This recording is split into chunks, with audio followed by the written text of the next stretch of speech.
এক বাদশার মহলের সামনে এক বৃদ্ধ মহিলার কুঁড়ে ঘর ছিল। একদিন ওই বাদশা বৃদ্ধকে বলল, এই ঝুপড়ি এখান থেকে অন্য কোথাও নিয়ে চলে যাও, তোমার এই ঝুপড়ির কারণে আমার মহলের সৌন্দর্য নষ্ট হয়ে যাচ্ছে। তখন ওই বৃদ্ধা মহিলা বাদশার কথা শুনলো না। অতঃপর বাদশা তার সৈন্য পাঠালো। সৈন্য ওখানে গিয়ে দেখলো বৃদ্ধা মহিলা বাড়িতে নেই। তখন বাদশাকে বলল, ঝুপড়িটাকে ভেঙে ফেলো এবং ওই জায়গাটা পরিষ্কার করে ফেলো। যখন ওই বৃদ্ধা ফিরে এসে দেখলো, সে দেখতে পেল তার ঘর নেই। অতঃপর লোকেরা বলল, যখন তুমি ছিলে না তখন বাদশাহ তোমার ঘর ভেঙে দিয়েছে। তখন ওই বৃদ্ধা কষ্ট পেল আর আসমানের দিকে তাকিয়ে বলল, হে আল্লাহ, আমি না হয় ছিলাম না, তুমি তো ছিলে, তুমি তো দেখেছো। এটা বলার পর বাদশার ওই মহল জমিনে ধসে পড়ে যায়।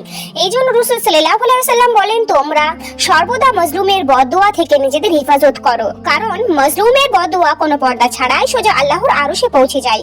আল্লাহ তাআলা যেন আমাদের সকল মজলুমের